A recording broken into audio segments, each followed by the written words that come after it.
On this episode, Jason C. from the Mash and Drum drops by and joins Dude and Brett to taste some highly anticipated 2023 limited time offerings. We work our way through Michter's Toasted Rye Barrel Strength, Russell's Single Rickhouse from Camp Nelson F., and the Four Roses Small Batch Limited Edition. Find out how we rank them on this episode of The Bourbon Hunters. But before we get started, do you want to support our podcast? Do you like bourbon gear? Visit our website at www.bourbonhunters.com to buy some of our custom bourbon gear and help support the podcast. Thank you for taking time out of your day to join us on our hunt for great bourbon. Reward yourself and sit back, grab a pour, kick up your feet, and enjoy.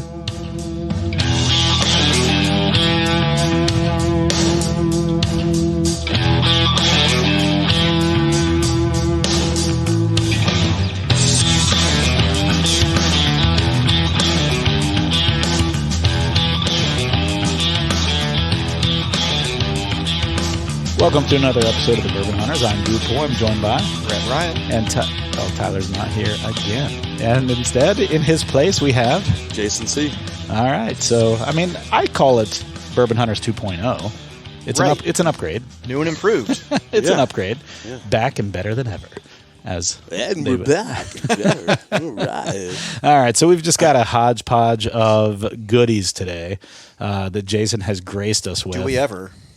Yeah. So, do we want to announce them all up front so people know what they're in for? No, make them listen to the whole episode. Well, yeah, I think once they hear, they're going to listen to the whole episode. Let's just, you want to? Okay. It doesn't matter. Just know that they're all four hitters, and then we're going to do a comparison with an older hitter of one of those to compare.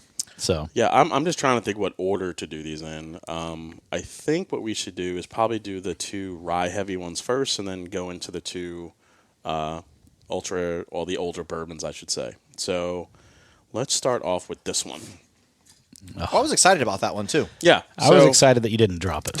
Yeah, well, you got cop it, so I do have cop it.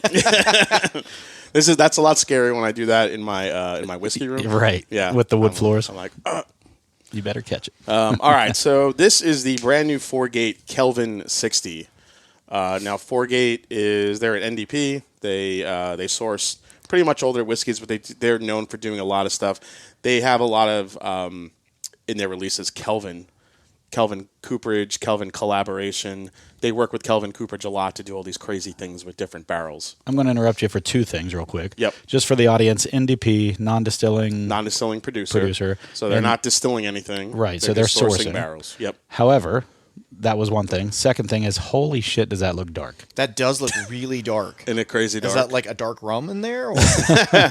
No, this is it's double oaked. This is a Kentucky straight bourbon whiskey finished in new charred cask. So it's a double oaked 8-year-old bourbon. Now, the reason why I wanted to bring this is because you could pretty much go and find most double oaked bourbons anywhere. However, the bourbon that they use in this that they double oaked, it rhymes with Schmore Moses.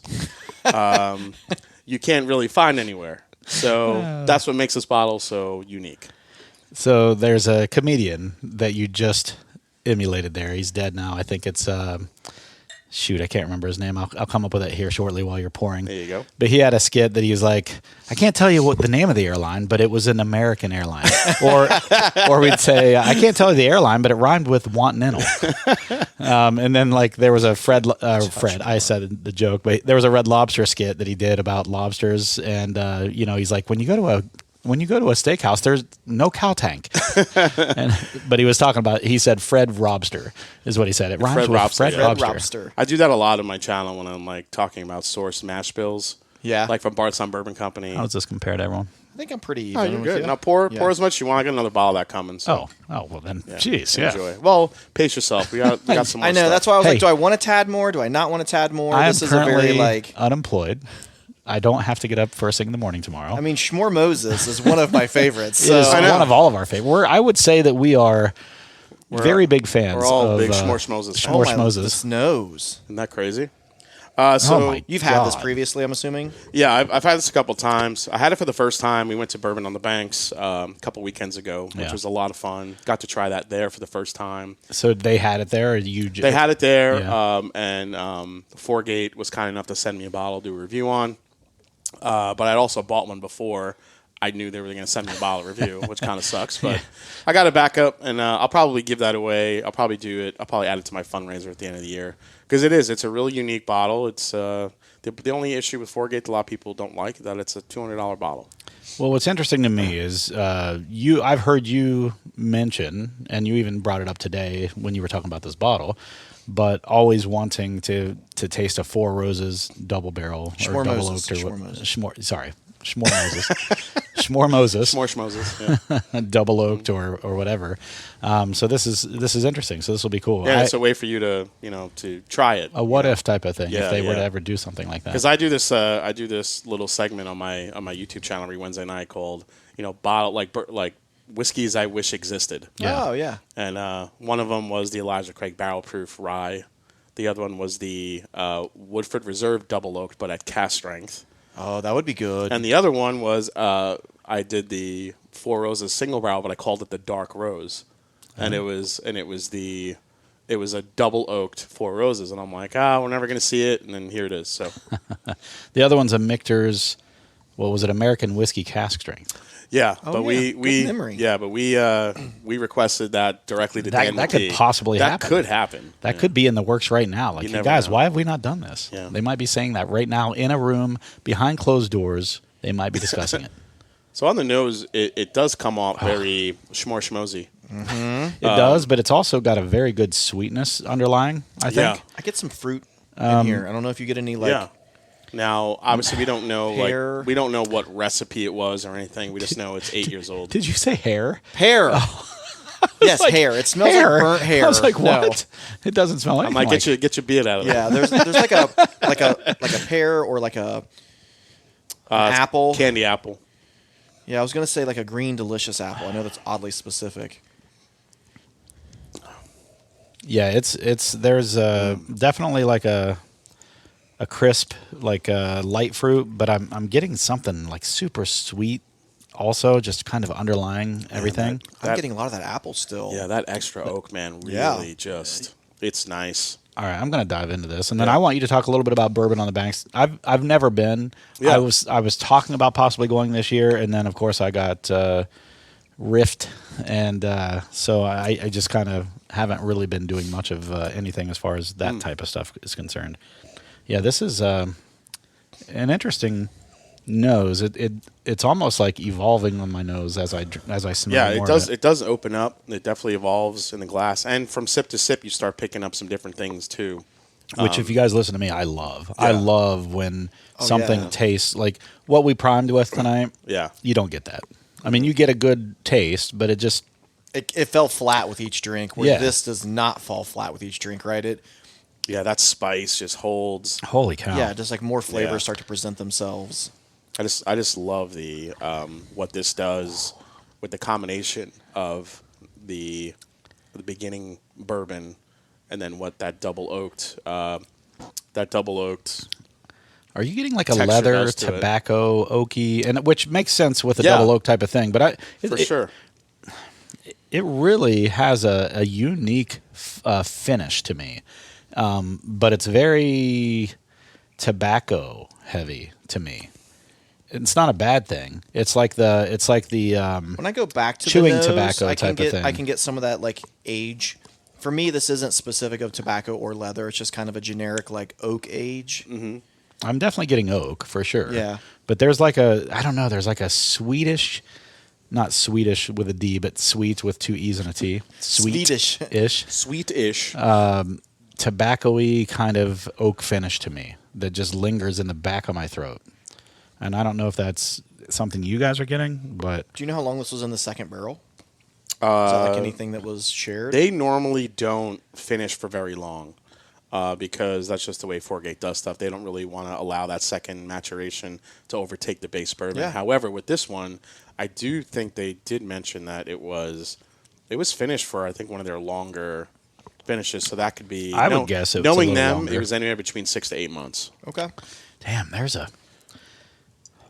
really strong, and it's good. A really strong finish for me, and once it hits the back of my tongue and starts to go down the throat, there's a long finish for me too. There's a nice bloom of like, again, tobacco-y, oak and sweet kind of. what's that? Excuse me. What's that cookie with the what is it, like a star anise like seed in it?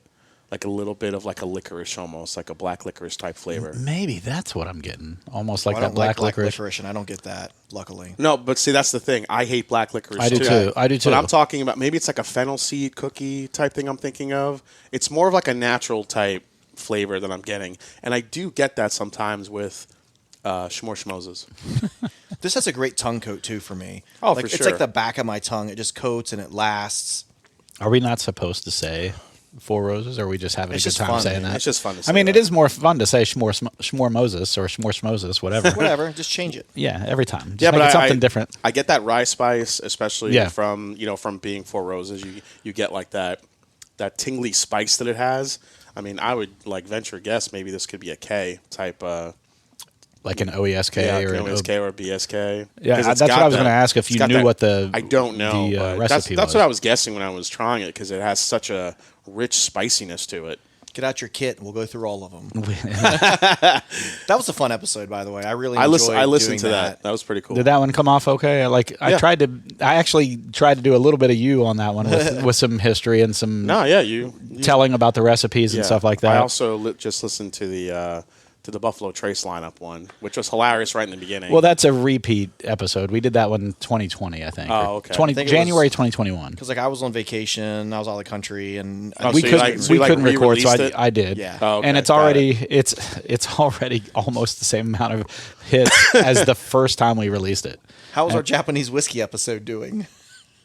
Over 2,000 downloads in like 2 days. Wow, dude. That's know why why. I texted you. I was like, "Did you mention our show?" Because it just blew up, and it was like in 2 days we were over 2,000. I do mention your show like quite a bit on the live streams when I do it. Yeah, I watch your reviews. I don't watch the live streams unless I'm just free, which it just hasn't been the case lately.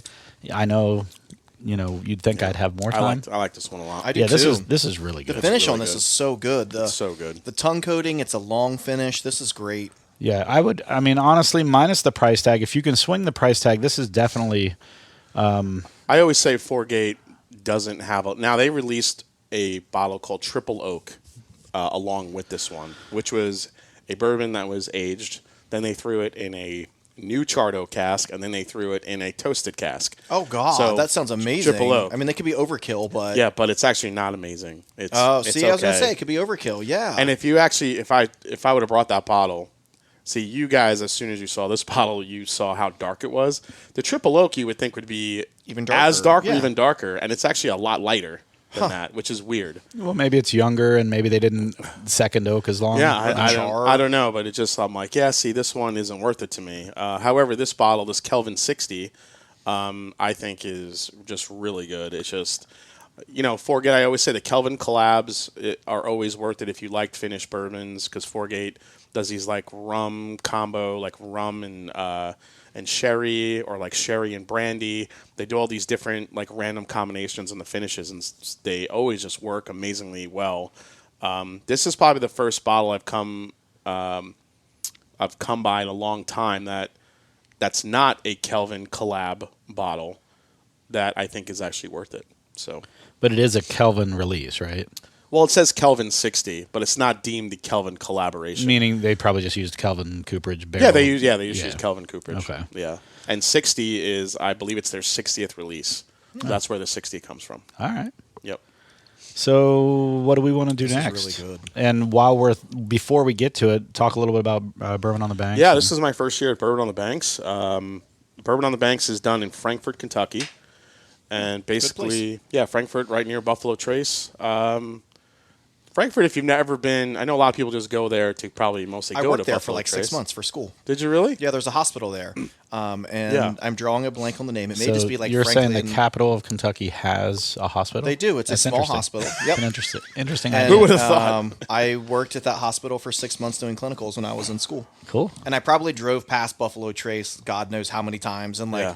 it would have been like 2002 or 2003. They probably didn't have a visitor center yet. Who knows? Or maybe I mean, they I didn't just- know. You probably would have had Pappy on the shelf. Probably. I drove past the airport and then the castle that's they there. weren't in charge of Pappy Yeah, they yet. weren't in charge of Pappy yet. Yeah. So, yeah. So like the castle that's there in Lexington. You know what I'm talking about? It's right by the airport. I drove past that every day. That it's now an Airbnb, I think, or a conference center or something like that. Yeah, it just sat empty. It was just apparently it was some rich guy that lost all his money on it. But well, him and his wife went through a nasty divorce. Yeah. I kind of Trina and I were reading about that. No, they have a cool little downtown area that they've kind of built up. I liked Frankfurt a lot. I did. Yeah, so basically, the whole event is there, and basically what they do is, I was so overwhelmed by how many distillers and how many brands were at this thing. I mean, you talk about tents and tents and tents. So they call it Bourbon on the Banks because it's on the banks of the I guess it's the Kentucky River that runs through Frankfurt. And basically every like little tent is kind of along the way. You get a glass, you walk by, you can taste whatever you want. But there's also food vendors, there's food trucks, there's that just sounds like heaven. Yeah, and it's I mean, it's got to be at least a mile of just really distillers on either side. And you could, I mean, any distiller you could think of was there. Yeah. I mean, it's actually interesting because most of the smaller distillers that were there give you a lot of, stuff to try. A lot of merch and stuff, yeah. Like Old Forester and Jim Beam was there, but they didn't really have anything. Yeah. Which is interesting. Well, do they need to? They don't really need to. Just be there and support it. Yeah. But these other craft places probably want you to try their stuff and say, absolutely. hey. Yeah. And if they believe in themselves, they want you to taste their stuff and get the word out. Yeah. So it's a good opportunity. So yeah, it was a really cool event. We had a great time, and I would highly recommend anyone going next year. If I'm stable next year, I will be there. Yep. Keeneland, that's the name I was trying to think of. Oh, Keeneland. I used to go to that racetrack all the time in Keeneland, and we actually did it as a fundraiser. So, like, I was in a fraternity, whatever, in college, and we would go to Keeneland, and that would be a fundraiser that we would do. We would work at Keeneland. So, do they have media passes and stuff? Because we hosted the president of that last year before it happened. Oh, I remember that. And so the main event Saturday. I think there's like a VIP tasting or something that happens Friday. Right. But there's stuff happening all within that town that night. Yeah. There's a little street fair that happens, and then Saturday's the main event. And yeah, it's a really good time. I mean, I ran into a lot of people that I knew, and some people that knew me, and we were just talking. I got to talk to a couple of master distillers that were there. Did they know who you were too before? Yeah, some of them had seen my stuff, and they were just like, "Oh yeah, well, contact us. Well, maybe we'll get you some sample kits out." Nice. I just wanted to get more samples. That was my goal. Really, that was your goal? Yeah, I wanted to. And that was kind of the thing for me too. I was thinking if just get in front of these people, maybe they'll, possibly say something. Were you there as a media person, or were you just there as like a fan? I was there as a guest. Yeah. Okay. I walked through the just entire like thing. Else, yeah, it was pretty cool. I mean, Peerless was there, and the other thing that was kind of cool, which I didn't know. Well, I guess you could do it in Kentucky, is they were selling bottles of stuff. So that's cool. There was like this area of like distillers. Just Peerless, or a whole bunch of places were? A bunch of places. Okay. It was like this like giant table, and there was like Peerless was there, and other. So there was a retail space, and some of the people there brought their own stuff to sell. Yeah, but then some of the vendors just had bottles behind them. Like Bardstown Bourbon Company was selling their new Disco 11 there. Yeah. If you got there early enough, you grab one. So that's where I got mine. Oh, That's a great idea. I saw that you did that review. Yeah. Do some samples, and then like, hey, we've got a limited supply if you want to buy a bottle right now. Yeah. That's a great way. Yeah, no, it is smart. It's smart. So did they do any exclusive like single barrels for Bourbon on the Banks? Yes. Yeah. Okay. See, that's what I would be excited about. Oh yeah, stuff and that's like that. again smaller distilleries. That's a great idea. Here's a sample. We have bottles behind that you can't get anywhere else, only here. Something like that. Like you said, like smaller distillers probably just want to sell you their regular stuff. Yeah, the true Frankfurt story. Bourbon Society had a barrel out, and they were just thieving right out of the that's barrel really and giving cool. people, which was amazing. Yeah, that's super cool. That's pretty cool. Yeah. All right, so what do we have here? We've got Michter's 2023 toasted barrel strength, right? Toasted barrel finish, but it's barrel strength, right? Yeah, so the reason why I wanted to bring this one is because I think in the last few years, I've enjoyed, obviously, the toasted rye like a lot of people do, but I think this year is a little bit of an extra darkness and sweetness to it, and I'm just really digging it. You also enjoyed the Michter's 10-year this year, yeah, right? That's what I'm saying. Like Michters is just killing it this year. So, and then you like the Shanks and the Baumburgers too? I like the Shanks. Yeah. I think I like the Baumburgers better. If I remember, no, I like the Shanks better. I think I enjoyed the Shank burger. Yeah, the shank Yes, burger. Shank no, burger I think I was- like the shank by itself better, if Yeah. I Yeah. remember. Well, your proportions were all off. You got to go back and read yeah, that. probably. You had way too much bomb burgers and too much booger. little. Not enough shank. Yeah, so we I actually just filmed the review for that today because everyone was telling me you got to review it because it's really good this year, and I compared it to a 2020 Michter's Toasted, and I mean the difference was really stark. Really? How much more rye forward the 2020 was, which is fine, versus this one, which has almost goes to like a molassesy note. See, I'll enjoy that more. It looks, and sitting next to the one that I brought out, which is from 2017, it looks maybe a little darker. It looks darker. But it might just be there's more in the bottle too. I don't know. Yeah, maybe. Mine's only a third left.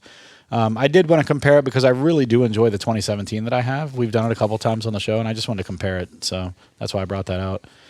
So what can you tell us about Michter's Toasted Barrel Finish Rye? Is it So they take their own U- stuff? Yeah, they take their US 1 rye. Okay. And basically what they do is they have 24-month seasoned wood casks that they use that they do a heavy toast on, no char, and they finish it into those 24-month seasoned barrels. So they age it normal, and then they finish it in that toasted. Yeah, No yeah. char, just but toasted. But they're not sourcing toasted casks. That nose. I know. That I know, nose I've been almost sniffing tastes like a pancake syrup. Yeah, it's like liquid maple syrup candy. Yeah. But they use their proprietary toast and barrel, and that they just specifically designate for their toasted series. And for whatever reason, they said this rye this year just came out extra texture heavy and also extra flavorful. And I think they're right. Have you had a taste of this yet? I took it How's the the mouthfeel? teeniest sip.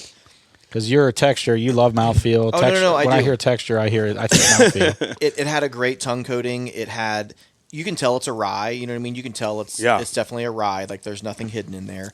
I feel like some of these you can almost be convinced it's not a rye because like the toast toast almost is so comes out strong. so strong. For sure. Same thing with like an Angel's Envy finished right. Like that. That doesn't That taste- tastes like actual pancakes. It does, with syrup. Yeah, it does. But it's does. good. I mean, Yeah. but it's it may be a great. And people talk about Angel's Envy being that introduction to rye. bourbon, to rye, to everything. And I don't disagree with that. And I know some people still love it. It's delicious. That one is. Yeah, I mean it is, but I think once your palate expands and once your palate matures a little bit, it's a little on the desserty side, Yeah, a little too sweet, a little too heavy. I mean, it's great. A little goes a long way for me with that. Yeah, is yeah, a good way to put Yeah, it for me. right. Yeah. I'm It's getting good. a citrus note on this. I don't know if you picked that up, but there's like a Well, a lime or a citrus note That or would something definitely in be there. that would definitely be from the rye. Yeah, Well, I mean, generally when I've done that, it's I've coming always through quite a bit for me. put the lime in the coconut. And then you shake it all up. I do, Okay. No, you mix it all around. Oh, is that what it is? Damn it. Yeah. but I shake it all up because I run with scissors. I do things different than everyone else. Oh man, this is a great nose. It's just This is very well balanced in all the different flavors. There's So, not hey, one listen. that overpowers one more than another. Did you see the Pursuit United interview about the most annoying word in No, whiskey? I did not. Oh, what is it? Well, there were a few different ones. There was tater. There was a few different Balanced things. one of them. But no, smooth was said Oh, 7 or 8 times, and I'm like, balanced is just the new smooth. I mean, that's just Kind the of, pretentious yeah. way to say smooth. It really. I guess. Well, When I say balanced, I mean that one flavor doesn't overpower the others. Listen, I'm not saying. I don't agree with any of that stuff. One of them said neck pour, and I'm just like, come up with a different word then, because that's an actual thing. Yeah. Whether you agree with it or not, it's an actual thing. yeah, neck pour. It's not like you're getting the liquid from the neck. But you could, like- But that's a term that everyone understands Yeah. now because it's become I like synonymous with mouth experience instead of mouth feel. mouth experience. This has a great mouth experience. Yes, it does. This does have a good mouth experience. That- Trina, you want to come get some mouth experience? She's got plenty of mouth experience, just so you know. This is Oh, man, I a love good rye. This is very good. You know, we've had episodes on this. Dude's not a rye guy. We've had, but I love. You me take a s- sip of this one. Yeah, As I go, See, like it just has like an extra layer of darkness to it. I'm I feel a like. Michters fan Yeah. on their ryes. I love their ryes. I still get that little smoky toasted marshmallow note in it, but it's really wrapped up more. I think it's more towards like maple syrup, but like you said, I do like the balance of it because you get the rye spice, you get all the sweet, but the sweet that it has, I feel like is a darker sweet than we've seen in the past. That's the best way I can articulate it. I'm getting the marshmallow more now. Yeah. Now that it takes a bit. Yes, it does. It takes a bit. Because at first I wasn't getting that like toasted profile. Go ahead. And this just may be what rye tastes like, but I always get like a little bit of a dill. Always. And for me, how strong that dill is how much I don't like rye. If it's strong, I don't like it. If it's a hint, I can generally enjoy it. You could deal. Because I love dill pickles, but I don't like dill in my whiskey. But if it's subtle, like this is a very, very, very, very subtle dill in the under, like. So you're saying it's not a big dill? It's not a big dill. So. I can't even. God, can I have lofted that up a little easier? Did. That was a softball. Yeah. A softball. But no, this is a very, very subtle dill, and I'm fine with that. I love Michters, and I don't know if it's because they use a lower entry proof, something different about the way they do their rye. Same thing I feel like Middle West spirits. I've gotten some dill heavy Middle West spirits before. I'm still getting that citrus, like a little bit of lime. I mean, you guys got to remember. You guys remember when that released? The Foregate that was the lemon lime one? The U.S. The Michters Toasted 2014 was the first year. Was the first year, which, as you guys know, started a whole trend in a new category of whiskey. Yeah. Everybody was doing it after that.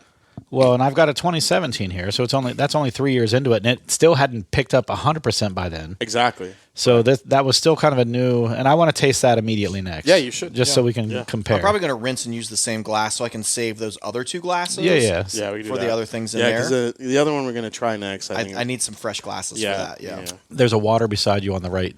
I brought down for you. There's a water beside you on the right. Oh, I haven't downloaded that song yet. I don't know what song it just came out last week. It just came out last week. I don't expect you to have Water it on the Right. It's called Water on the Right. So I'm looking at your Halloween decor here as I finish this and rinse. Oh, yeah. By the way, Jason, you haven't seen it yet. Have you been here on a Halloween season? It vomits Halloween. I love it. Trina vomits Halloween. I love the Halloween decor. So imagine The Exorcist. When the head spins around and the vomit comes out. Yeah. That's Trina, but with Halloween decorations. I'm here for it. You know, my neighborhood is a pretty diverse neighborhood, and they don't really do Halloween. Yeah. So when I go to a neighborhood and I see people embracing all the Halloween, I kind of dig it. Like I love girlfriend, Halloween. My girlfriend Kim, she lives in a neighborhood where they are crazy about Halloween. Yeah. I like to hand out candy for Halloween. I think that's really fun. That's kind of creepy that you said it like that. Well, yeah, because I really like handing out candy from my truck. He had a weird from my van. From my van. It has a mattress in the back and everything. Free in case they get tired. Candy. Listen, both. Trick or treating is tiring. They might need to take a break in the. Yeah. Oh, guys, can we plan a Halloween candy bourbon pairing episode? Oh, yes. God. Yes. I'm not going to say. I'm not going to say that it went from 6 to 9, but it's about 8:30. Yeah. Right now. To get like one of those like assorted like fun size whatever things, right? Of like Snickers. You talking about Trina again? Well, I'm the fun size one. Oh, you're the fun size. Okay. Snickers and peanut butter cups, little mounds. I want something that pairs well with a Kit Kat. I love when he says ERs, peanut butter.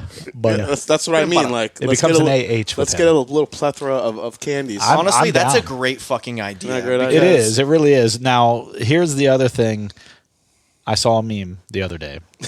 I got it real serious there. I know you did. You're like, I saw a meme, guys. It was hilarious. It basically said, "Ooh, full size. I love the full size." And then the person handing out the candy says, "So does your mom." Yeah. It was great. Oh my god! I was like, "That's perfect."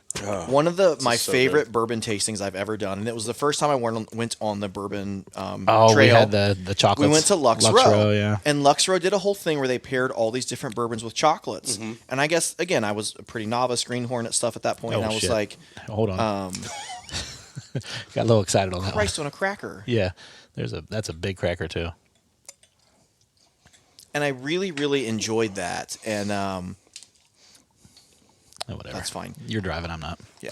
Would it be interesting to do like, let's get a finished whiskey, we'll get a toasted whiskey, We'll get a cast strength. We'll get a because they did like a 100 proof. Let's just get a little array and see which we think goes better with what. I'll never forget. One of them was like a salted caramel chocolate, and I forget what they paired it with. I can't remember. Who assaulted it? Someone assaulted. Yeah. You said it was an assaulted. It was assaulted. It was an assaulted. I did it again. Have you guys been to Old Forester when they released those chocolate-covered marshmallows? Those are amazing. I brought some home. What are they called? We went Majukas? No, Mahicas? Some Mohicans. That's it. Moccasins. Last of the moccasins. It's shit. Madiscas. When we got that 117 I'll find series, out real quick. I'll find out. because we did a pick there with Bourbon Enthusiasts. Yes. Yeah. The guy that went with us bought us all some. Yeah. Yes. I have a bag at Holy home still shit. that I like. Those were so good. That might be the greatest chocolate confectionery thing that goes with whiskey. I forgot about those. You're I'm so not glad wrong. that you mentioned that because those are so I'll bring the fucking bag good. when we do the Halloween episode. I'll bring that bag. Oh, you have those? Yeah, those I are have a so bag good. of them, yeah. Dude, we could do that with like a like the 1915 where you blend the 1910 and the 1920. Dude, you're a genius. I have a label that I can print out for the 1915. Yeah, and make a 1915. I'm at full 12 right now, guys. Full 12. When he said 1915, I was like, holy crap. That's such a great idea. It's on. Yeah. It's on. It's on like the Donkey Kong. Yeah, so I poured out the 2017 that I have. Jason's about to join us on that venture. The nose on this one's really good. I'm telling you. Have you ever had Hirsch, by the way? Yeah. What do you think for a $35 bourbon? It's not bad. Okay. This one, this goes back to what I was saying on my review. The older or the other ones that I've had against that one, I feel like you get the smoky note on it. A little bit of like that toasted. Now, they don't do a barrel char. Majeskas or Maheskas. Didn't I say Majuskas? Yeah, I didn't know what the fuck you were saying. What? It's MODJESKAS. Can you order them online? I don't know, maybe. Well, I didn't know if you were on the website, if it gave an option. I just did a Isn't search. that from that gotcha. movie, the boxing movie with Baby Makushla? Majushka? Never mind. I said that's the like movie with, what's her name? $1 Million Baby? That's it. Makushla. Hillary Swank? Makushla. Yeah. Hillary Swank. One of the best office episodes of all time when they were doing the debate whether she's hot or not. That's actually a good debate because sometimes she is, sometimes she's not. Yeah, it's like that Seinfeld where it's like the girl with like depending on the lighting. Depending on the lighting. If it's good lighting, she's attractive, and in the bad lighting, she was ugly as sin. Yeah. And I think that was two separate actresses, right? Like, oh yeah, I think so. It had to be, or they just didn't put makeup on. Yeah, that's a Clint Eastwood movie though, right? If I remember that $1 Million Baby. I think so. That's the boxing he directed. movie. Yeah. This one has a stronger like maple syrupy pancake nose than the 2023 that we just had. Oh man, it could have been something I had, but I'll say just that nose only. I know this has been the one you brought has a better mouth experience. Mouth experience. What a good phrase. Hashtag mouth experience. You should trademark that now. Yeah, I should do that. Put it on your intro to all your videos. My Mash and Drum logo just got registered. Oh no shit, that's cool. Yeah, after like a year, dude. It takes forever. I just got my T-shirt not too long ago, by the way. Thank you. Oh, you did? Good. Yes, thank you. Listen, my Unicorn Nation apparel or Unicorn Nation trademark, it only took like maybe a month or two. Really? Yeah. Why? Because nobody likes unicorns? No, everyone does. You know, unicorns are oddly popular right now. It's weird. It's weird. So I had a Unicorn Nation flag at an event, and someone gave me $100 to buy the flag. I'm like, okay. It cost me $20. You can have it. Yeah. I'll make a new one. I'll just buy $5 $80 profit. Yeah. or $4 I feel like this has more spice than the 2020. I agree with that. Than the 2023. The mouthfeel on the 2023 is better. Better. And I do think it's a little bit of a darker profile than this. It could just be this. I mean, this has been open a while. It's oxidized a little bit, yeah. It's oxidized. It wasn't a neck pour. Yeah, it wasn't. You're just going to use all the annoying words. Yeah. It's definitely smooth. This is smoother. It's definitely smooth. It's smoother in the mouthfeel. Can we rephrase a neck pour to like hymen pour or something like that? Post hymen crackage. Yeah, there we go. Post it's hymen like the breakage. initial pour is like the hymen pour. Can we just call it the Adam's apple pour? The hymen pour. I like that. The hymen pour. The hymen pour. Well, this was a hymen pour. Yeah. Let's do it. Tyler's going to be like, "What's a hymen?" He's never experienced it. Yeah, that's amazing. Let's do it. A Hyman He's like pour. Himan. Hi. Trying to Google it. So let's do that from now on. He's gonna have some weird Google history. What's a hymen? His wife's gonna get on the computer after him. Like, what are you? Why are you trying to look up young girls? Oh shit! Oh, and I get that fennel like cookie on the back end of this one too, but it's brighter. Oh, cookie. Mm-hmm. Like a sweet. No, I think we settled on Hyman, not cookie. Oh, a cookie pour. Cookie pour. It's the cookie. Oh shit! There is. So have you? There is something like a desserty though, yeah, like a cookie, but not like an overly sweet cookie. Like if you imagine a chocolate chip cookie without chocolate chips in it. It's like a savory cookie. Yeah. This is good. This actually is really good. It's good. It's different. It's different than the 2023. Yeah. Not like crazy different, but like little subtle things like thinner. I mean, let's be honest. They're all pretty damn good. Oh fuck yeah! I was just. I'm not going to turn away this. Yeah, when I did the review, I was just surprised at how much darker that one. That one seemed coming, off of like the older ones. Yeah. But I really enjoy the 2023. I think I would probably lean towards the 2023 a little bit. But again, this 2017 is good too. I agree. This one again has great balance. I just feel like the balance isn't as dark as the 2023, and it may have started off that way. Like you said, it's been oxidizing for a few years. This seems about. Yeah. It hasn't actually. I've only probably had it open for about. But again, this one I love the spice of the 2017. It's really nice. Good. That's good. I just rhymed. Spice. I love the spice. It's really nice. All right, man. I will say I get almost no dill on this one though. Agree. I don't get any dill on it. That's true. Which might be why I've enjoyed it so much in the past.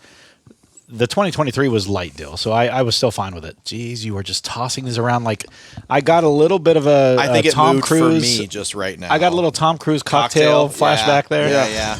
If it would have spun one time in the air, I would have gone fully. Now this 12. This is the bottle that I've been waiting to try all night long.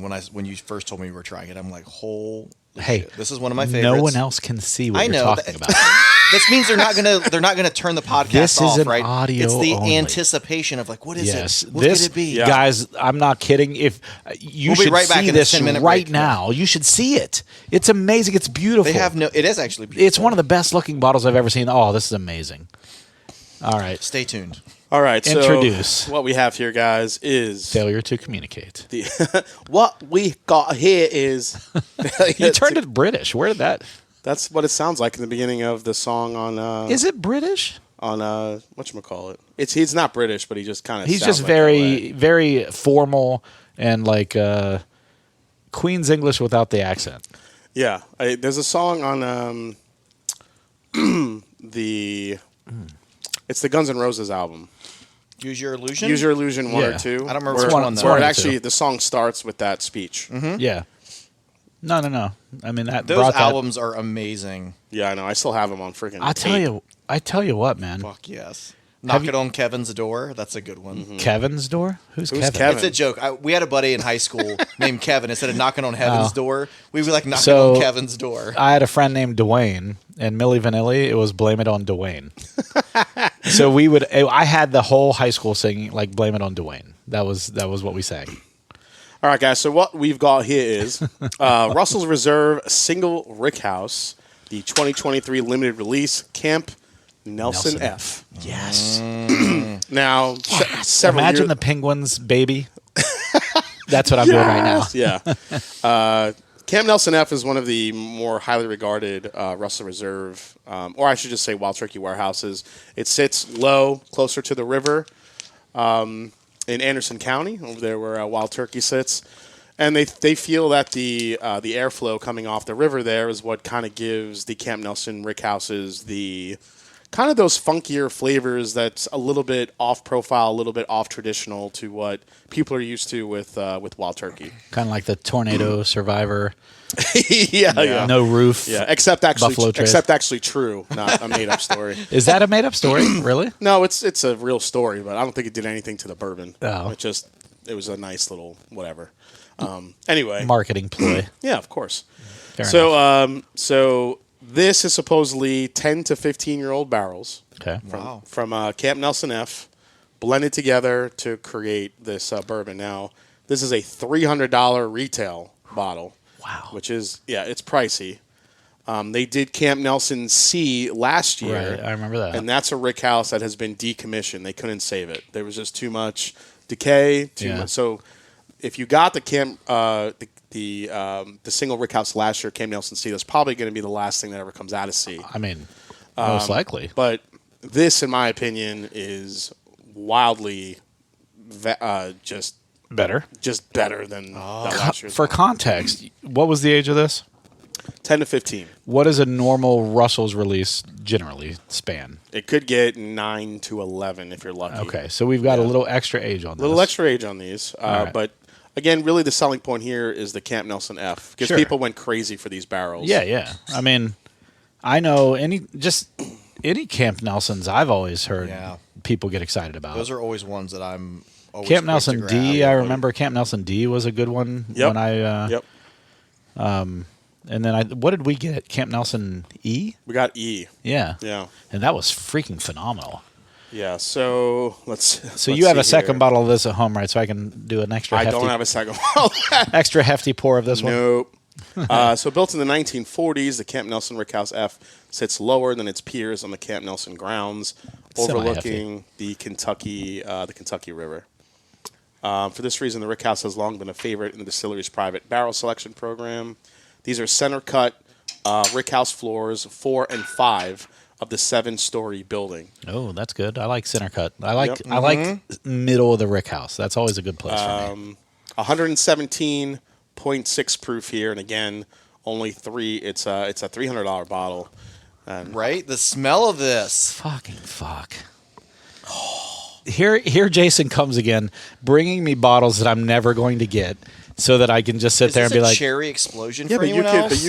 But you could drink it. I know, but I don't. I wish I could contribute to something for you. Tyler, I wish I had a bottle that I could contribute to try. I've got a Japanese Nikka whiskey, which I could buy in Ohio, dude. That one. Not no. this one. Oh, not this. What was different about it? It's a barrel strength. Different size. And it was like 500 milliliters, which is illegal in the U.S. I was wondering if you guys liked it because it's peaty. There's peated whiskey in it.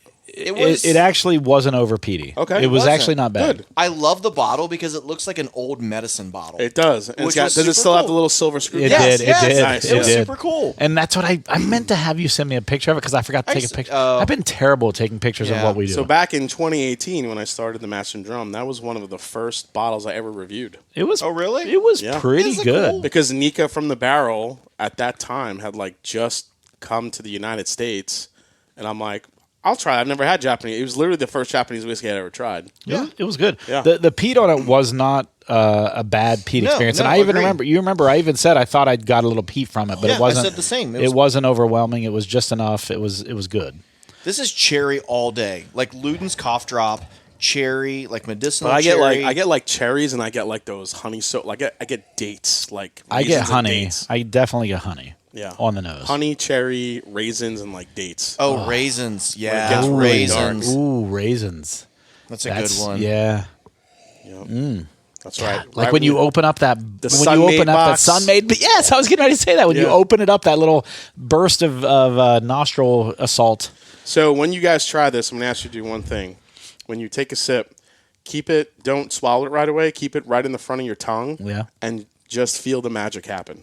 Okay. I mean, I've never heard that in the back of an alley before. I'm just saying. I'm just saying. The mouth experience is wild. I am happy to say that we did share a hotel recently, and he did not ask me that same to thing. hold it in your mouth. He did not He's ask like, just that. swallow it. That's true. All right, I got to taste. He's this. not wrong. We both fell asleep quick. Yeah, just hold it there in the front of your tongue for a little bit, and just feel how it just goes crazy. I was like, stop talking. I've got a joke. I'm still sniffing. There are so many flavors in this. Holy crap. I can't even tell you.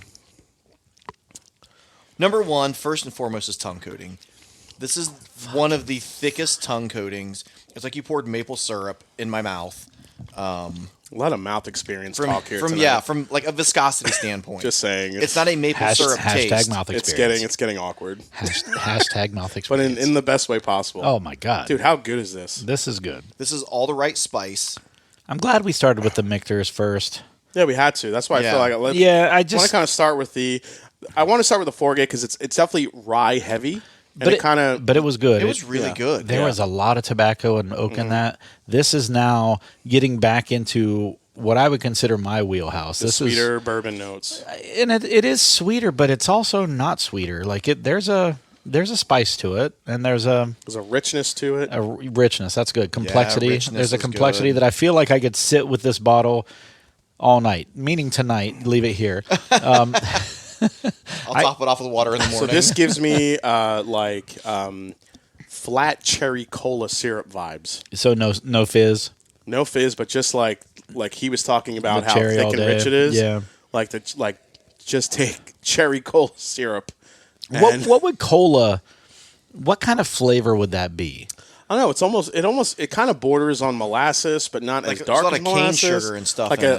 Like a cooked down cane sugar. It's very sugary sweet. But I would agree with that. Mexican Flat, Coca-Cola as opposed where to it's US. actual sugar instead of cane sugar, not fructose. Not high fructose. But I do get that really dark. Corn syrup, whatever. I do get like that dark, like orange peel note in here. Yeah, I was going to say there was a citrus, peel, but that's set it on fire a little bit. It's like a charred orange, like peel. a grilled or I did get some citrus. God, this is good.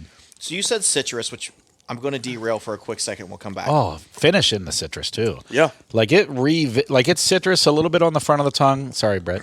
And then it explodes to major citrus on the tongue, on the back of the tongue for me. Yeah, like on the finish. Whew. Yeah. Go ahead. Sorry. I was just going to tell you about a place that I went to, not this past Sunday, but the previously, in the Italian Village, where you're, whatever, at home.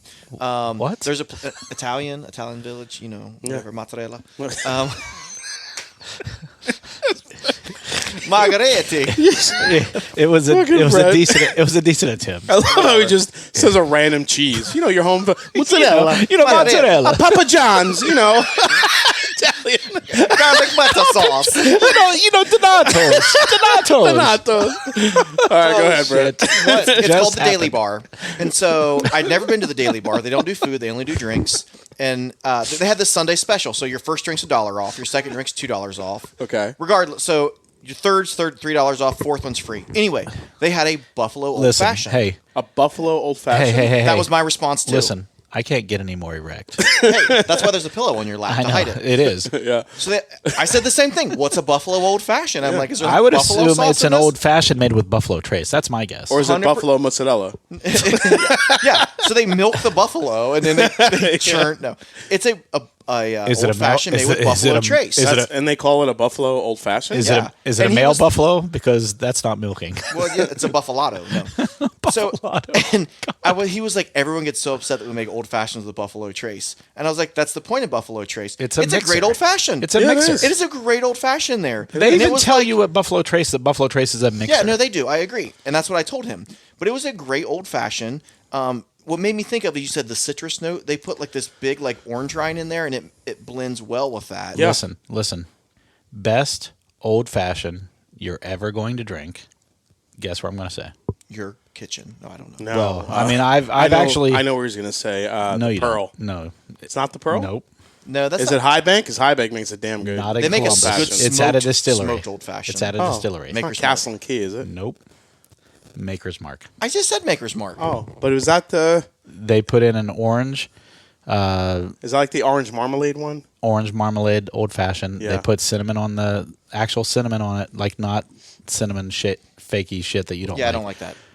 But they basically dip both sides of the orange in the cinnamon, put it in just on top of the old fashioned cube, after they've already put the old fashioned into the glass. Oh man! And then as it just slowly kind of adds some cinnamon flavor to the old fashioned as you drink it, and it's so good. I love cinnamon in my old fashioned. It is that one good. At the Daily Bar is really good. It really, really is. If you're in the Italian Village, I'm gonna have to go there soon. You should go, especially and get one. because how much is your third drink? $3 off. And how much is your fourth drink? Free. There we are. There we are. So $1, $2, $3.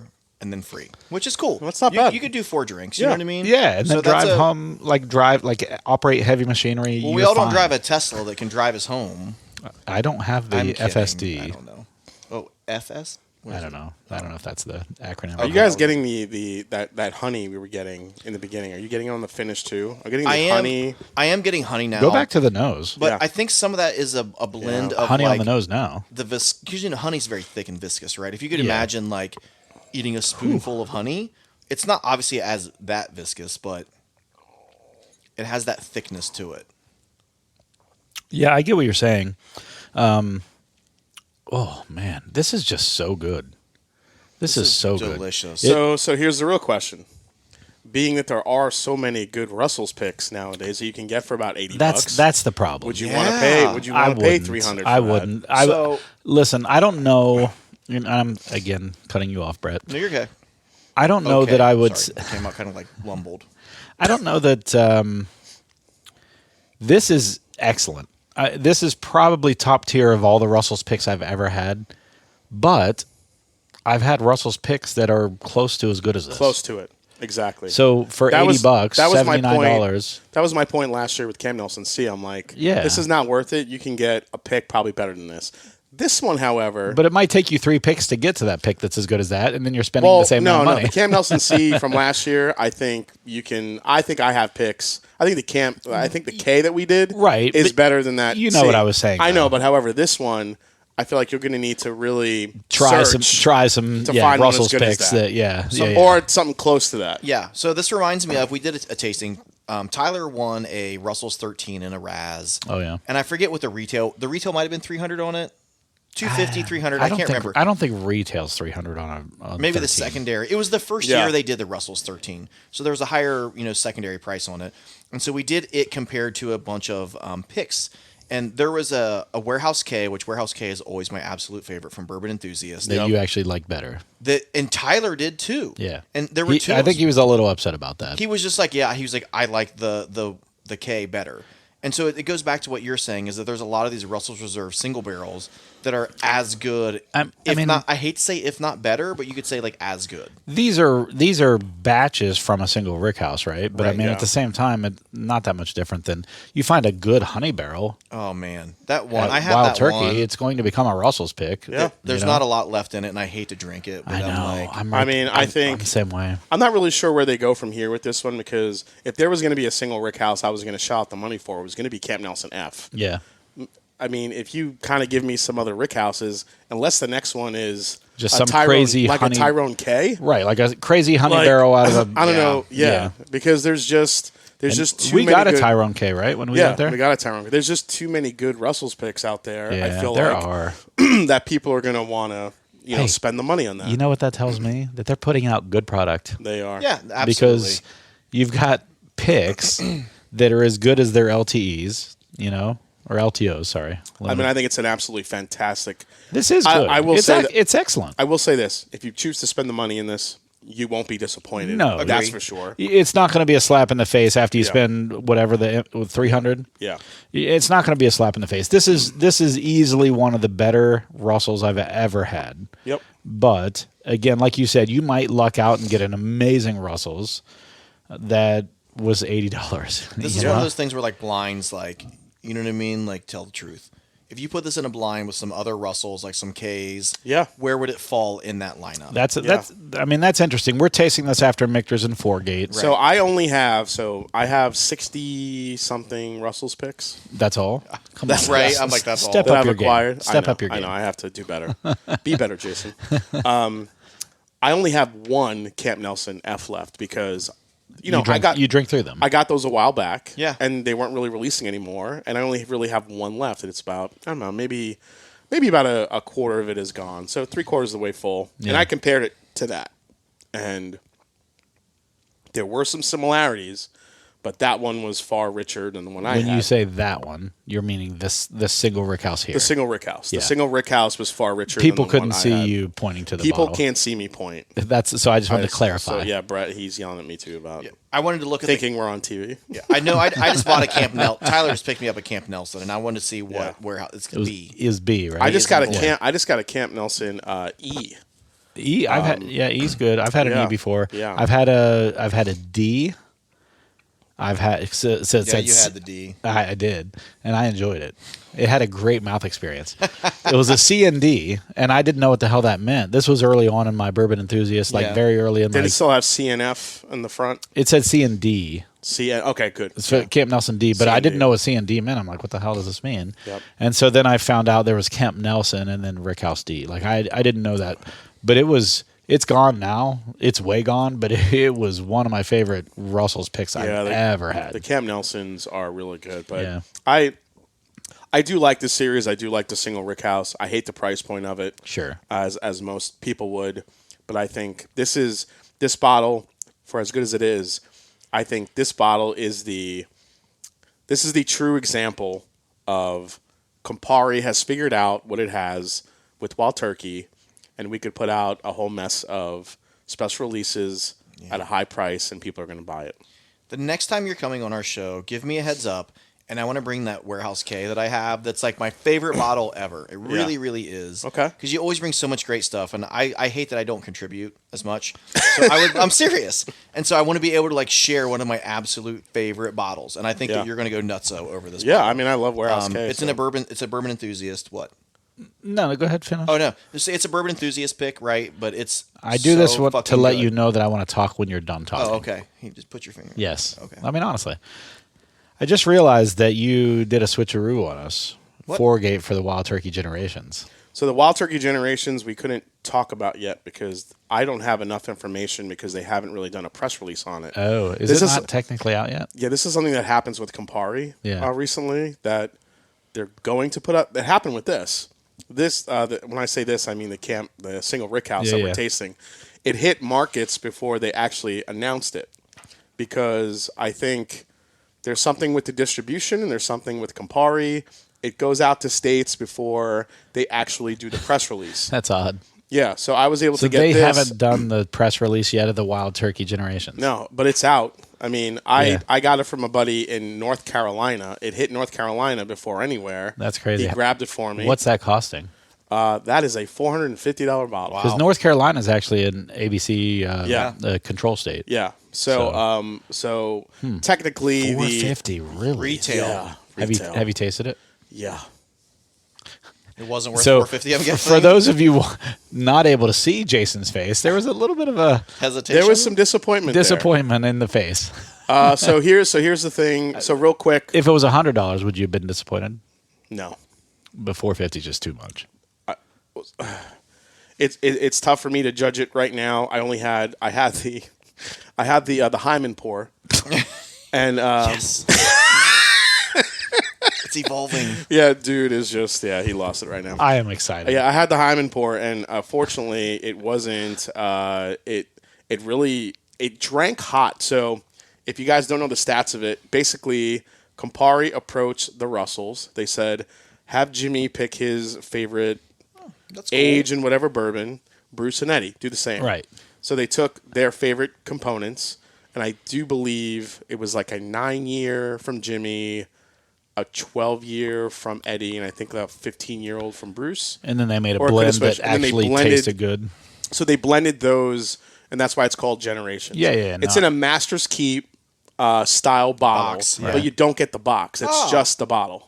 I actually have a picture of it here. I could show you guys. I love the idea of that, but that doesn't mean it's going to make something good. Yeah, so that's what the bottle looks like. Is it not a Master's Keep? Is it not a Master's Keep release? Bottle. It's a Master's Keep bottle, but it's not a Master's Keep release. No, it just says Wild Turkey Generations, and you have Jimmy's, Eddie's, and Bruce's signature on the front of the bottle, and then on the back of the bottle, you printed, not actually signed. Printed. Yeah, okay. And then on the back of the bottle, you have 3 feathers. For the Wild Turkey. Cool, yeah, I like that idea. It's one per generation. It's a great idea. It's a really nice homage to the 3. Just an expensive price point. It's a super expensive price point. That's like you're talking now. What's the rye release? Hog. Oh, Boss Hog. Yeah, that's their price point. And that's the thing. I feel like Campari has okay, we have these 3 guys. They're legends. People love them. If it's going to be a all 3 of them going to be around, I get sure, there's that. But if it's going to be a one-time only release, I could see maybe because that's a very, very, very VVV LTO. I get it, but at the same time, so yeah, the Hyman pour I had wasn't impressive. God, he's using it. This is great. It just wasn't impressive. Like I drank it for the first time last week on my live stream. I kind of did a surprise bottle. I had Dominic G on, who owns the Warehouse H website. He just wrote a book all about Blanton's. Yeah. So he came on the channel. He brought over a bottle of Blanton's worth $6,000 that we got to try. What? Yeah, it's crazy. It was actually really good. I'll say, how good did you enjoy it? He opened it and he was like literally shaking as he was opening it. The thing was like the bottle came to him and it leaked in transit. So it didn't have a full fill level, and he's like, well, we might as well just open it now. I'm like, are you serious? He's like, yeah. He's like, all right, open it up. His hand, you see his hand, like, what was it that made it 6,000? Like, so it was a what is it called? The Le Maison, the Maison du Whiskey. Yeah. The one of the French picks, but this wasn't a regular release. The entire label was all handwritten. Oh, that's completely cool. And it was handwritten. Completely handwritten, and it was like, I think he said there was only. It was a very, very limited amount of barrels, like bottles that came out of this barrel. 150 or 170 or something like that. It's just such a super limited bottling, and he got his hands on it. And how long ago was the release? It was a while ago. So it might be kind of like when we were in the whiskey vault. It might be there's only 50 left in existence now. Yeah. Wow. Potentially. Yeah, and it had high age. The thing that amazed me is that they did proof it down to about, I think it was 90-something proof, but the flavor this thing had was incredible. Oh, I bet. I kept 2 samples of it. He let me keep 2 samples. Wow. Nice. I might have to bring that next time so you guys can get a taste of that. Up to you. So an eyedropper. Yeah. So anyway, this is a $1,000 pour. Right.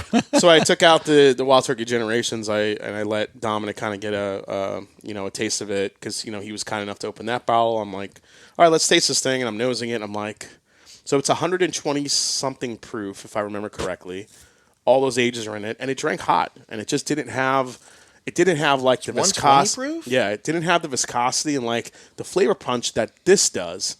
But then it seems high for Wild Turkey. That's why I say that. Yeah, and then I'm talking to David Jennings from Rarebird. He's like, he's trying to like defend it a little bit. He's like, you should put that in a blind against the Camp Nelson Rickhouse, Russell's 13. You might be surprised at the results. I'm like, I don't know if I see that Generations getting that much better. It's going to take those 2 out.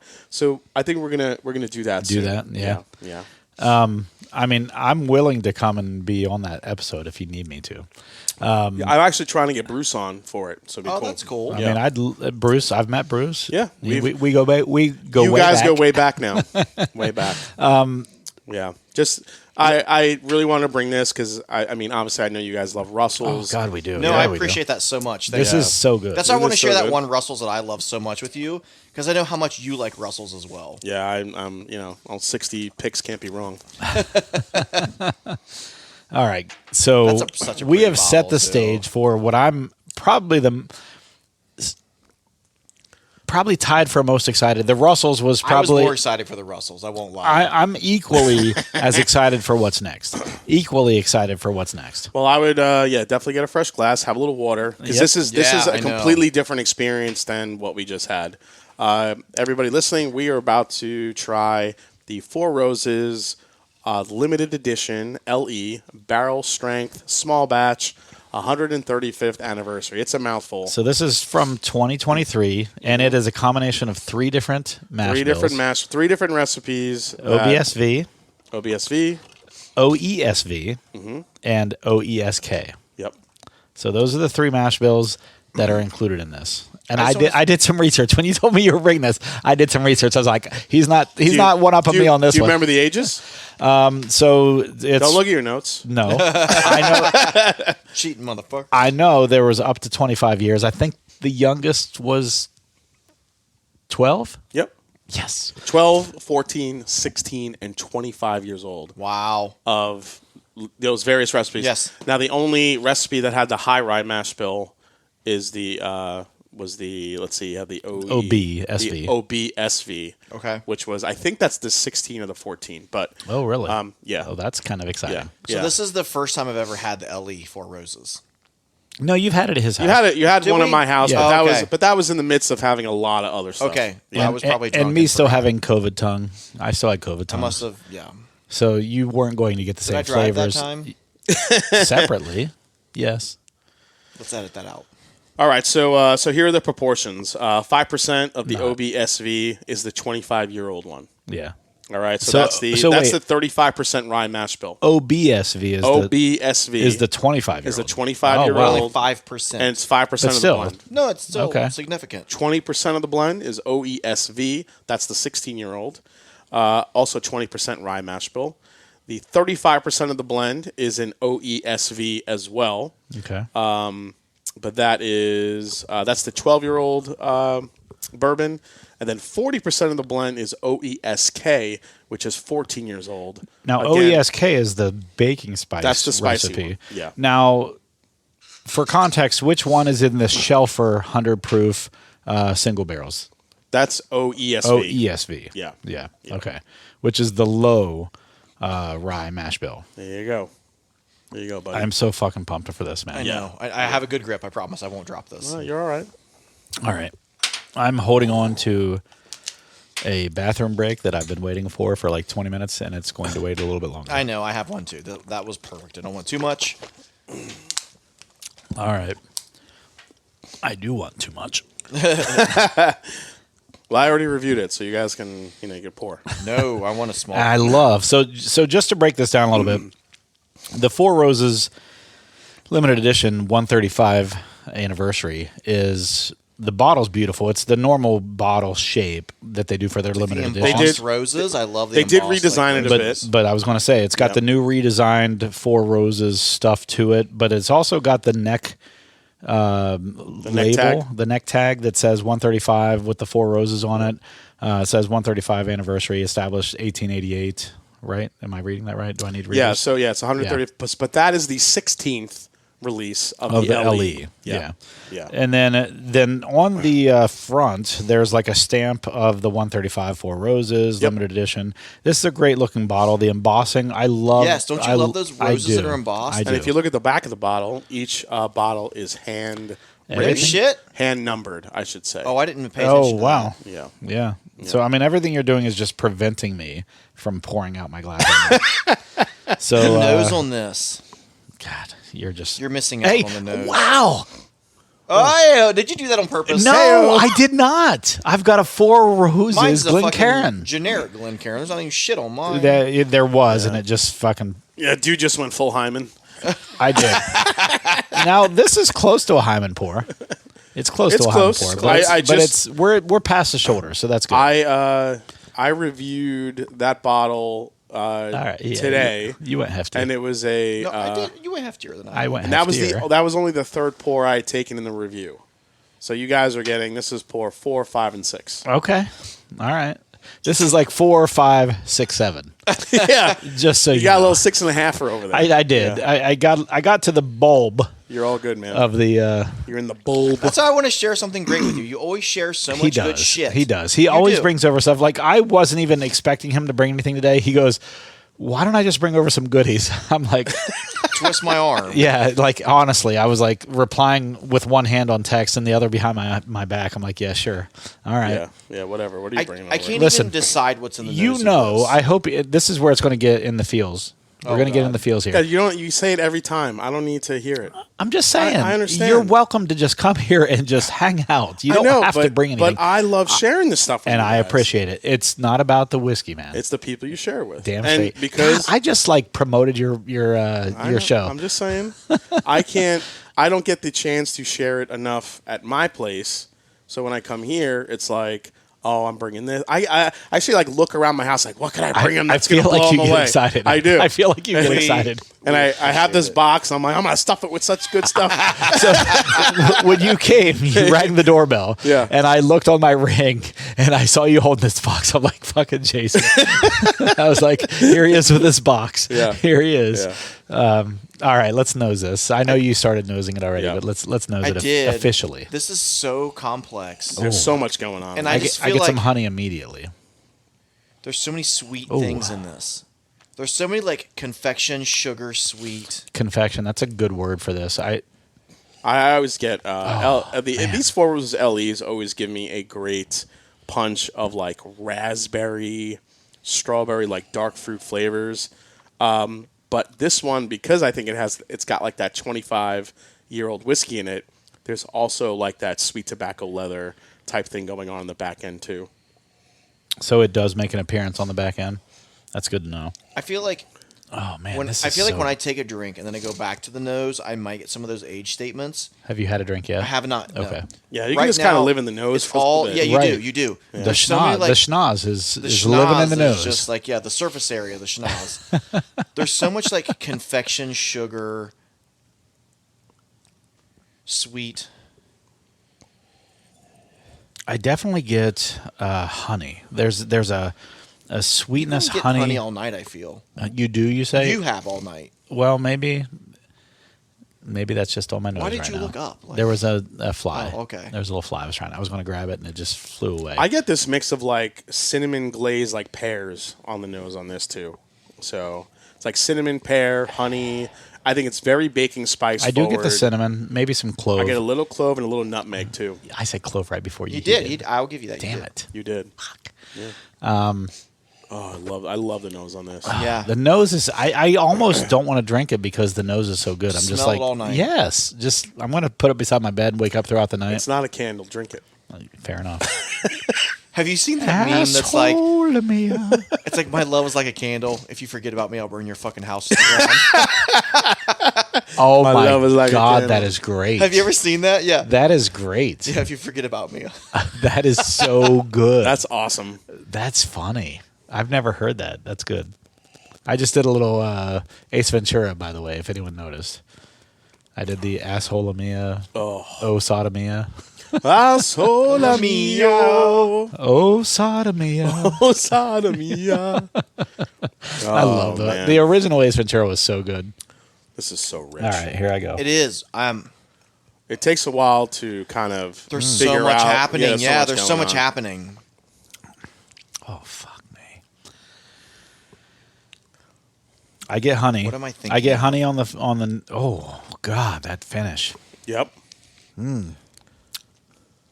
Vanilla for days. This is a vanilla bomb. The only knock I gave this is that I think with those ultra aged whiskeys, I feel like the finish tobacco is a tad bit drying because you get the tobacco tannic. and the leather, a little tannic. But I feel like there's enough like That's dark okay, fruit though. flavors and everything that balance it out. Yeah. Where I'm okay with it. Right. I get what you're saying.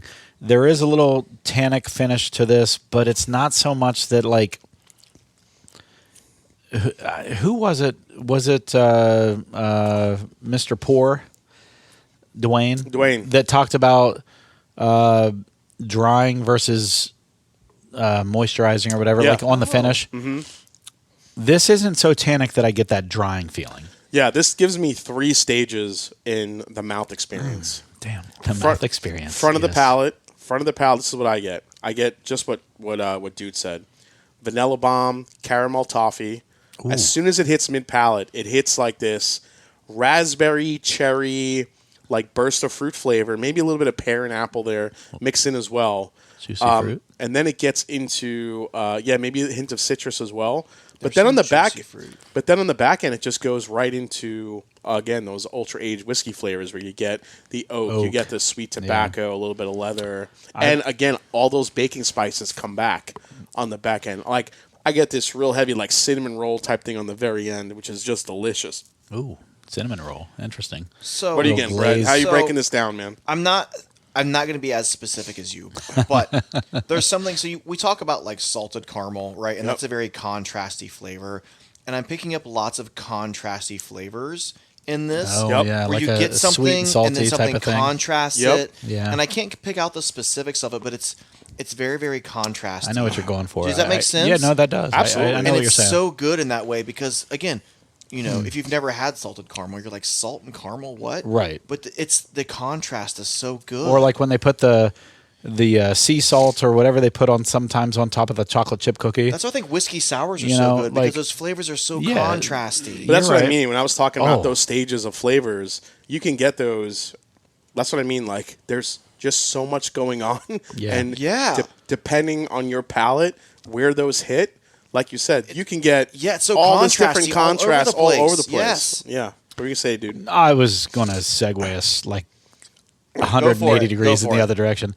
So Cap City does this cocktail called Bourbon and Water, where they do a squeezed half lemon, bourbon, and grapefruit. I think it's grapefruit juice or something like that. It is outstanding. More to your point of like contrasting flavors. Yeah. So the it's almost like the lemon and the grapefruit like oppose the sweetness of the bourbon. That sounds like and it's similar to a whiskey sour, but like I went there the other day. My wife's daughter, my daughter-in-law, works there. Oh, she's a bartender, so we go there some nights. And they made us a couple of those bourbon and waters, and they go down so easily, kind of like my wife. And no, they go down so easily, all jokes aside. They go down so easily that like I was 2 in, and like 10 minutes I was like, shit, I got to switch to water now. Because they're just so good, you just drink them up. And it's more back to that like contrasting flavor thing, like the sea salt on top of a chocolate chip cookie, or like you said, salted caramel, something like that. There's something about that just makes things. Yeah, they almost like even each other out type of thing, or complement each other. Sweet and that's savory. Sweet and savory. Yeah, that's a good. Yeah, like chicken and waffles, like fried chicken and waffles. Yes, I love chicken and waffles. Me too. I love it. The Pearl has a good chicken and waffles, by the way. I know. I think I always get that when I go. See, I always get the pub burger. My mom's so funny; she doesn't understand it. She's like, "Why would you have a chicken with a waffle? I don't understand." There it is. There it is. There's the voice. I've been waiting for it all episode. I don't understand why anyone would have a waffle with their chicken. What about Henry McKenna at Justin's House of Bourbon? I can't believe that this is $400. What the fuck? I can get it for $70. I can get this for $50 in New York City. I'm in Kentucky. This should be freaking free. Oh, that's fantastic. Yeah. Oh, it's all I live for. Yeah, it's all I live for. Mother. God, this is so good. This is another one. His mother was a mother. His mother was a mother. His mother was a mother. This is so good. This is another one I could sit with all night long. I think this is one of those bourbons that you pour it, you share it with friends like we're doing here, and you just enjoy it. You break it down. I think this isn't one of those bourbons, and I think when somebody, like, if there was a reviewer out there. This is not me, but there's a reviewer out there that tells you this is what you're going to taste. It's not what you're going to taste. This is one of those bourbons where there is so much going on that depending on your palate, everyone's going to taste something everyone's different. going to taste something different, and you're just going to be able to sit back and enjoy it. I would agree with that. And I feel like you could bounce off all these. It's like, oh, yeah, you're getting that. Suggestion is going to play a part on this one for sure. Yeah, because there's so much going on. It's just such a sit back, just shoot the shit, enjoy bourbon. So Yeah. What he just described, what does that remind you of? You caught me off guard. No, come on. You're the one who always tells this story about the movie you watched. Oh, Neat. Yeah. In what part of Neat? When Freddie talks about Freddie. When he talks about his dad, and it's such like an emotional thing. See, when he said that, I immediately thought of you telling that story. It is, and I do love that part of the story that I think they were gifted a 25 Pappy or something like that. And so he pours everyone one drink and then he puts it up on the shelf and his dad's like, whoa, what are you doing when you're with friends and family? That's the time to bring it out and to share. And he said he learned more about his dad that night than he ever knew. And his brother, if I remember correctly. Yeah. And it wasn't so long after that he passed. His dad passed. Yes. Yeah. And I'm like, what a great story, right? Because, none of us are getting out of this alive, right? I work in healthcare. We say that all the time. None of us are getting out of here alive. Don't take life seriously. Yeah. Again, seriously. And so you should share these things with friends, with family, whatever. Don't, because tomorrow's never promised. So, no, it isn't. And you know what's interesting for me, and dovetailing off of what you just said there, I really haven't bought that much bourbon recently because I did the math on what's in my closet. You have a bigger collection, but you have a huge collection. For sure, he definitely does. He has to. It's part of his job. But True. I did the math, and I'm just like, and this was 6 months to a year ago, and I was just like, I'm not getting through all this in my lifetime. I'm not getting through all this unless I share it, which I do. Like, I have you guys come over and stuff, but like then he comes over and brings his stuff. So we didn't touch any of my stuff tonight. But like, but no, like it's just that's exactly my favorite times with bourbon have always been this setting. Oh, absolutely. Yeah. You know, like I'll drink bourbon pretty much every night. Not every night, but pretty much every night. Sitting upstairs with my wife, we'll watch a show. It's if you've listened to the podcast, it's my reminder to slow down and just relax for the rest of the evening. You know, because I drink it slowly. I don't sit there and chug bourbon. I don't shoot it. Yeah. You know, I drink it. I sip it for the evening. And so it's my reminder just to slow down at the end of a quick and crazy day. I've been very lucky to not only share bourbons with you guys, but with just so many great people across the bourbon universe. But my favorite times, it's like you have these times where you're in like a bottle share and you're talking to different people, but sometimes people but my favorite times ever is when there's someone I don't know at all. I'm meeting them for the first time. Stage 4 clinger. Yeah, basically.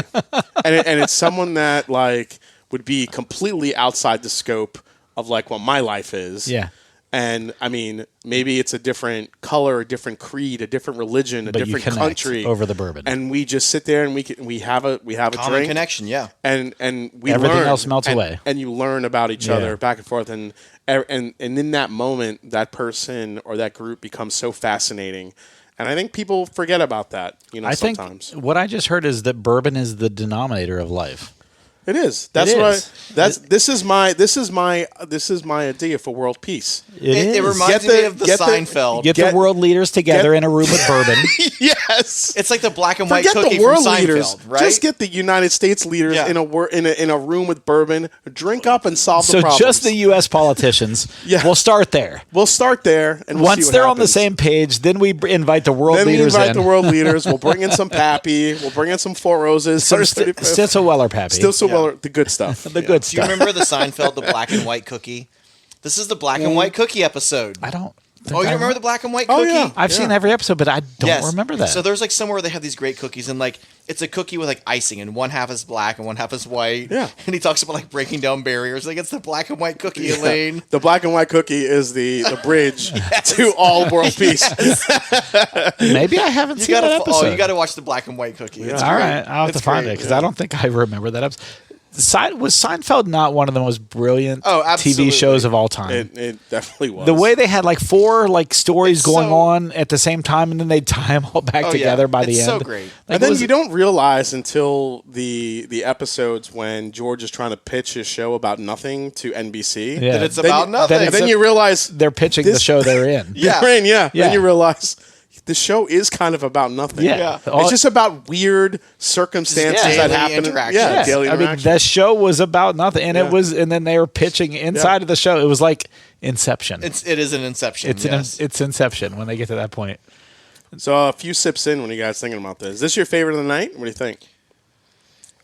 It's tough, man. Don't lie. No. I know you don't want to cheat on Russell's. I'm not. He doesn't want to cheat on Russell's. I think because it's 2 different animals, to be honest. It is. I said something earlier where this is so contrasty, right? Yeah. And that's for me what I think makes the Four Roses. Roses. Schmore-schmozes. The schmore-schmozes edge over the schmussel schmurmerv. Wow, you took it one step further. I know. Good, I like it. I like it. Yeah, I think Russell's Reserve has a very straightforward drive along the highway, big bumps, big while flavors. You're drinking the Russell's Reserve, drive along the highway. Yeah. But I mean, like a straightforward like flavor profile that's big and bold and delicious. It is. Whereas the Four Roses, you're on that highway, but there's a lot of different ways. There's a lot of turns you could take. It's can get off. Contrasty that I love. He said get off. Did you hear that? He said you can get off. You can get off. I don't know. I didn't hear him talk about picking up a hooker. Yeah. I didn't hear it. You don't have to do that. Well, he said get off. Yeah, it's going to get off there. I might edit that out. That was a bad joke. Anyway, all right, so let's. I'll leave it in for that part. I got to right pee there. soon, just so you know. I am. My teeth are floating. Yeah, my eyes are floating. Yeah. All right, that's more than teeth. Yeah. Have you ever heard that? That's a. I've never heard. I've always heard teeth are floating. We say that in medical. We're like, their eyes are floating. It means you really got to pee. Okay, that's more so than teeth. All right, we're an hour and 20 minutes into this episode. I don't want to go. Fantastic episode. No, Thank you. This was outstanding. I will cling to my Michters 2017 that I. It's really good. No, that the one out of It's 5. really fantastic, dude. It was great. I love it. I don't love fucking it. have one. No. I'm just saying that Screw the Four Roses 135th. Your 2017 Michters. I'm what going I back. meant, Out freaking standing. what I meant by that I'm going back to the early is that times I bottled and bond provided is for what the I'm going back episode. to. I was part of the Yeah. population of whiskey that was provided for the episode. Yes, that's all I was saying. He brings 5 or 4 ballers. We have 5 drinks. I provided the one at the bottom. The early times bottled and bond was fantastic. That was Let our me tell primer. you. That was our primer. And Jason still hasn't even finished his. It's still sitting over there. Because he's going to finish. I wanted. That's why. Because I wanted to pour the schmorschmoses. The schmorschmoses. The schmorschmoses. And with that, all right, guys. So thanks for joining in this week. As always, leave us a 5-star review or nothing. Don't even review us if you're not leaving us a 5-star review. Check out Jason on the Mash and Drum. Awesome video content. Pretty soon, in the next few weeks, we'll have an OKC Whiskey Vault interview that's pretty cool. Yep. It was a really, really fun experience. We talked about that last week or maybe the week before on the podcast.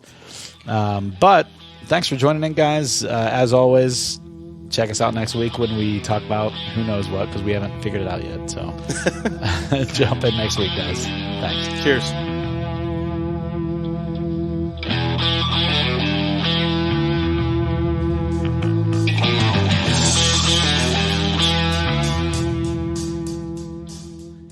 Thank you for joining us on yet another hunt for great bourbon. Please give us a 5-star review anywhere you are listening. But if you can't, leave some constructive criticism in the review so that we can get better at improving our show. Good reviews help us bring better guests on for your listening pleasure, not mine. But until then, sit back, grab a pour, kick up your feet, and enjoy some bourbon.